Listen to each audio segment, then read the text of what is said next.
That day she jumped and played and ate all around.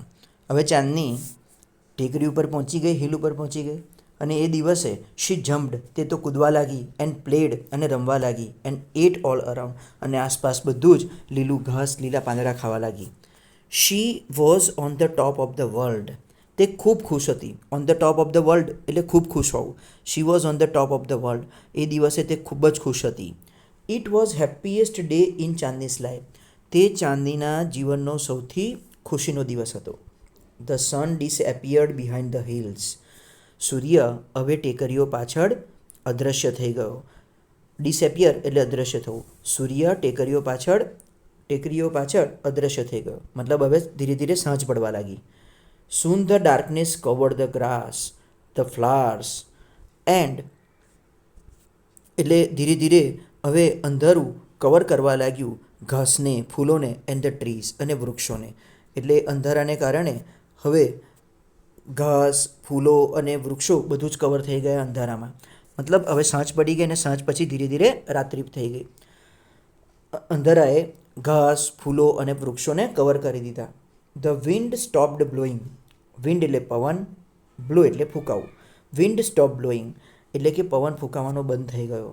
There was stillness all around. આસપાસ બધે જ હવે સ્થિરતા થઈ ગઈ, શાંતિ થઈ ગઈ. સ્ટીલનેસ એટલે સ્થિરતા, શાંતિ. આસપાસ બધું જ શાંત થઈ ગયું. And owl hooted from a hole. હવે એક હોલમાંથી એટલે કે એક દરમાંથી અથવા તો કહી શકાય કે એક માળામાંથી એક ઘુવડ જે હતું એ ઘુવડ એ અવાજ કરવા લાગ્યું. ચાંદની ફેલ્ટ સ્કેર્ડ. ચાંદનીને હવે ડર લાગવા લાગ્યો. સ્કેર્ડ એટલે ડરવું. ચાંદનીને હવે ડર લાગવા લાગ્યો. The full moon rose in the distant sky. પૂનમનો ચંદ્રમા રોઝ ઉગી ગયો ઇન ધ ડિસ્ટન્ટ સ્કાય. દૂર આકાશમાં પૂનમનો ચંદ્ર ઉગ્યો. In it silver light. તેના રૂપેરા પ્રકાશમાં એટલે ચંદ્રના રૂપેરા પ્રકાશમાં Chandni saw two bright eyes. ચાંદનીએ બે તેજસ્વી આંખો જોઈ. એન્ડ શાર્પ ટીથ અને તીક્ષ્ણ દાંત જોયા.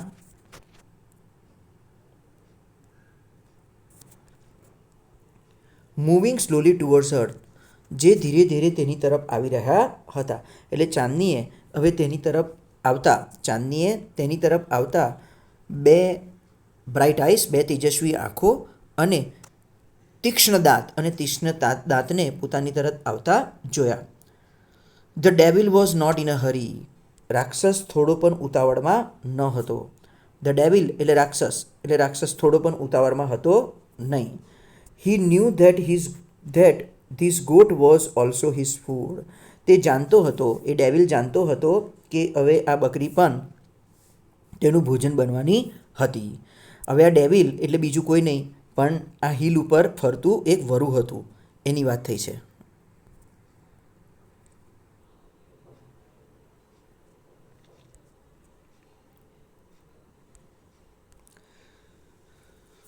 તો આ જે ડેવિલ હતો એ ડેવિલ એટલે વુલ્ફ, એનું જે વરુ હતું એ.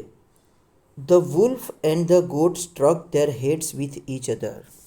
વરુએ અને બકરીએ બંને પોતાના માથા અથાડ્યા એકબીજાની સામે. He was big and ferocious. તે ખૂબ મોટો હતો. બિગ એટલે મોટો, વિશાળ. અહીંયા એ વાત થઈ છે વરુ માટે. ધ વુલ્ફ વોઝ બિગ એટલે કે વરુ મોટું હતું, એન્ડ ફિરોશિયસ અને ક્રૂર હતું. હવે ફિરોશિયસ એટલે શું થાય કે જે સખત છે, ખતરનાક છે, ક્રૂર છે, એના માટે ફિરોશિયસ લીધું છે અહીંયા આગળ. એટલે વરુ મોટું અને ક્રૂર હતું. વેર એઝ શી વોઝ સ્મોલ. જ્યારે બકરી ચાંદની એ નાની હતી, બટ નોટ વીક, પણ તે નિર્બળ ન હતી. Chandni stood firm on her legs. Chandni દ્રઢ ઊભી રહી તેના પગ ઉપર. Chandni stood firm on her legs. Chandni દ્રઢ ઊભી રહી પોતાના પગ ઉપર. Head slightly bent. માથું થોડું નમાવીને. And her strong horns aimed at the devil. અને તેના મજબૂત શિંગડા તેને પેલા ડેવિલ તરફના એટલે કે વરુ તરફના કરેલા હતા. એટલે ચાંદની દ્રઢ પોતાના પગ ઉપર ઊભી રહી, થોડું પોતાનું માથું નમાવેલું રાખ્યું અને જે શિંગડા હતા એ શિંગડા એને વરુ તરફ કરેલા હતા, તેને સ્ટ્રાઇક કરવા માટે, તેની પર એટેક કરવા માટે. She looked like a brave soldier. Chandni એક બહાદુર સૈનિક જેવી દેખાતી હતી. Ready to fight a cruel enemy. જે ક્રૂર દુશ્મન સાથે લડવા માટે તૈયાર હતી. ચાંદની એ બહાદુર સૈનિક જેવી દેખાતી હતી જે ક્રૂર દુશ્મન સાથે લડવા માટે તૈયાર હતી. The fight began. હવે લડાઈ શરૂ થઈ. The fight began. લડાઈ શરૂ થઈ. It went on through the night. આ લડાઈ આખી રાત ચાલી. The moon began two grow પેલ. હવે ચંદ્ર ધીરે ધીરે ઝાંખો થવા લાગ્યો, એટલે કે નિસ્તેજ થવા લાગ્યો. પેલ એટલે ઝાંખું, નિસ્તેજ. ચંદ્ર ધીરે ધીરે ઝાંખો પડવા લાગ્યો. And suddenly hid behind the clouds. અને ચંદ્ર હવે વાદળો પાછળ સંતાઈ ગયો. The stars also began to disappear one by one. તારાઓ પણ એક પછી એક અદૃશ્ય થવાના શરૂ થયા. A faint light appeared in the east. પૂર્વ દિશામાં એક થોડો ઝાંખો પ્રકાશ દેખાયો. એપિયર એટલે દેખાયો. પૂર્વ દિશામાં ઝાંખો પ્રકાશ દેખાયો. The first rays of the sun saw Chandni lying on the ground. એટલે સૂર્યના જે પહેલાં કિરણો હતા એ સૂર્યના પહેલાં કિરણોએ ચાંદનીને મેદાન ઉપર પડેલી જોઈ. લાઇંગ એટલે પડેલું, સૂઈ રહેલું.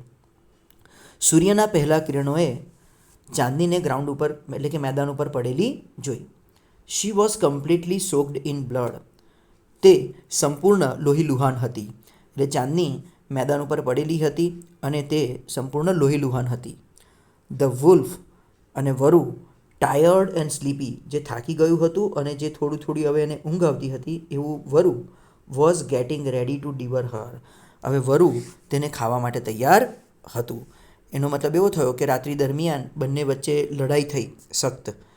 ચાંદનીએ ખૂબ પ્રતિકાર કર્યો વરુની સામે, પરંતુ આખરે તે હારી ગઈ અને તેને લોહીલુહાન થઈ ગઈ અને હવે વરુ તેને ખાવા માટે તૈયાર હતો. A flock of birds sitting on the trees was debating the result of the flight. હવે પક્ષીઓનું એક ફ્લોક એટલે ટોળું, સમૂહવાચક નામ છે. પક્ષીઓનું એક ટોળું, પક્ષીઓનું સમૂહ જે ઝાડ ઉપર બેઠું હતું તે વાતચીત કરી રહ્યું હતું. ડિબેટ એટલે વાતચીત કરવી, જે ચર્ચા કરવી. તો પક્ષીઓનું એક સમૂહ ચર્ચા કરી રહ્યું હતું યુદ્ધની, આ જે લડાઈ થઈ, ફાઇટ થઈ બંને વચ્ચે, વરુ અને ચાંદની વચ્ચે. તો વરુ અને ચાંદની વચ્ચેની લડાઈની પરિણામ વિશે ચર્ચા કરી રહ્યા હતા પક્ષીઓ. So who is the winner asked a small one. એક નાના પક્ષીએ પૂછ્યું કે કોણ વિજેતા છે. The wolf of course most others declared together. બાકીના બધા પક્ષીઓએ એક સાથે જાહેરાત કરી કે ધ વુલ્ફ ઓફકોર્સ એટલે કે છે વુલ્ફ જ, એમાં શું પૂછવાનું, વરુ જ જીતી ગયું છે, કારણ કે લોહી લુગાન થઈ ગઈ છે બકરી ચાંદની અને હવે વરુ એને ખાઈ જશે. નો સેડ અ વાઇઝ ઓલ્ડ બર્ડ. પરંતુ એક સમજદાર વૃદ્ધ પક્ષી હતું એને જવાબ આપ્યું નો, ના. એક વાઇઝ ઓલ્ડ બર્ડે જવાબ આપ્યો કે ના, ચાંદની ઇઝ ધ વિનર. ચાંદની વિજેતા છે. આઈ હેવ નેવર સીન સચ અ બ્રેવ ફ્રીડમ ફાઇટર. હું એ મારા જીવનમાં આટલી બધી બહાદુર ફ્રીડમ ફાઇટર જોઈ નથી. હું એ મારા જીવનમાં આટલું બધું બહાદુર સ્વાતંત્ર્ય સેનાની નથી જોયા. ભલે તે લોહીલુહાન થઈ ગઈ છે, ભલે વરુ એને ખાઈ જશે, પરંતુ જે પોતાની આઝાદી માટે સખત રીતે લડી આટલી બહાદુરીથી, તો મેં મારા જીવનમાં આટલી બહાદુર સ્વાતંત્ર્ય સેનાની નથી જોઈ. એટલે મારા મતે તો ચાંદની એટલે કે બકરી જ વિજેતા છે. આવું એક વૃદ્ધ પક્ષીએ જવાબ આપ્યો.